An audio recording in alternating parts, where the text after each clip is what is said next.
If it wasn't for the ministry helping me, I probably wouldn't have had nothing. Meeting with a case manager at Samaritan Ministries once a week is the best thing that's going for me. I have a joy in my heart that I can't even describe.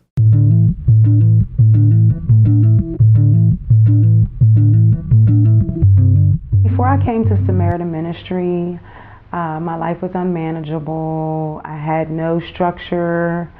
I wasn't staying in a structured environment. I have 3 boys and a girl. I want them to get to know their mother more. That's something I really didn't do when I was a kid. I didn't know my mother.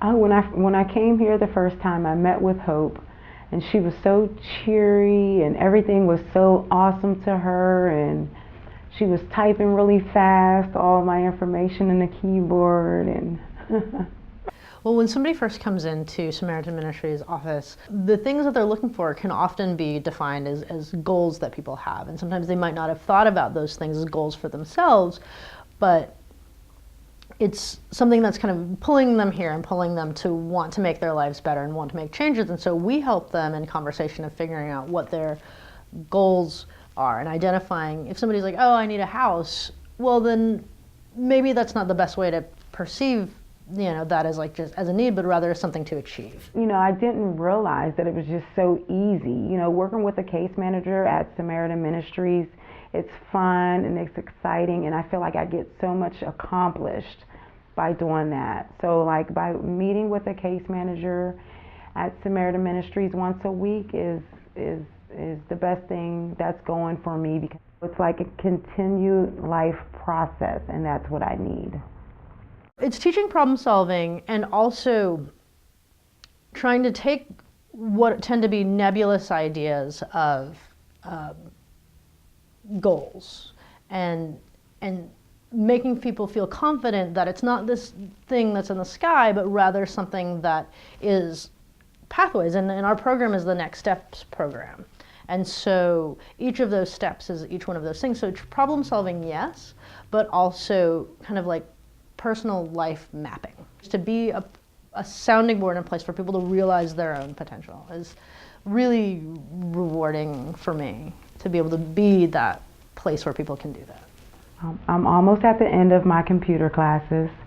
I'll start school at UDC next month, and by the end of this month I will be moving into my single room occupancy in my housing.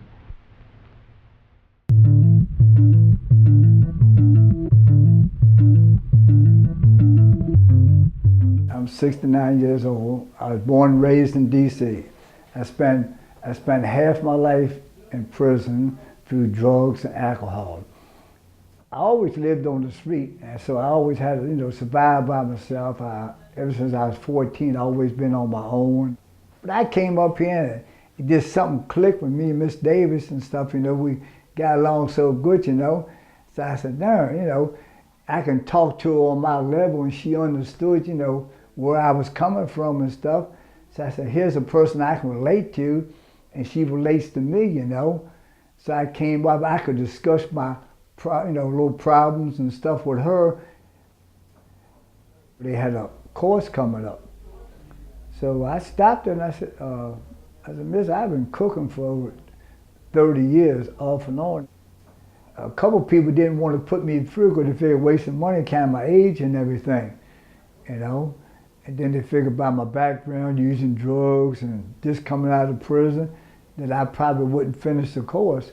But she put a good word in for me and everything, and I showed them all I could pass the course, and I really felt good, that when I got my results back and I, passed up in the 80s and stuff, and I said, wow, I did it, First thing I accomplished in my whole life.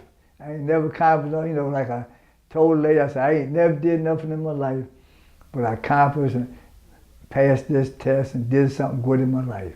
And I felt good about it, and it really made me feel good. I got my certificates on the wall,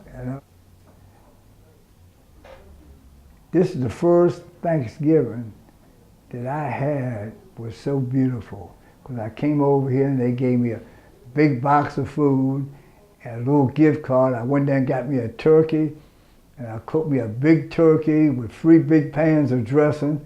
But I ate the one pan up while I was cooking, so I had to make another one. And I had 2 friends of mine come over that don't have no family, and we had a beautiful Thanksgiving. And if it wasn't for the ministry helping me, I probably wouldn't have had nothing.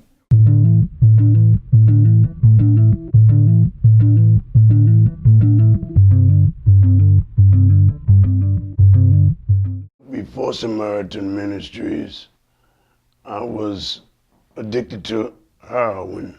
I was selling it to support my habit. I was really fed up with living like that, standing on the corner all day, making other people rich, and I'm going backwards. I first had the initial interview with Adrian Bond and sit down, and I told her what I wanted out of life, and we formulated a plan of action. And it's not so much as she said, here's what you're gonna do. She asked me what I wanted, and she helped me set the goals to achieve the things I wanted. He said that I just want to get my life back. You know, I know what I want to do. I want to go to school. He wanted to go to college. And, you know, I'm saying, okay, Kevin, you can do that, you know. As I speak, I'm in school now preparing for my finals of my first semester, and I'm elated. I'm just elated because I love to learn. And you can always get somewhere with people.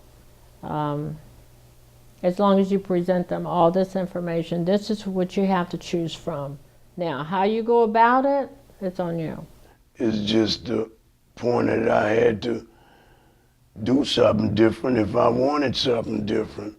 So I started doing something different. Now I'm getting something different. My results are fantastic. And I can't even find words to describe how I feel. That's why I smile so much, because I have a joy in my heart that I can't even describe.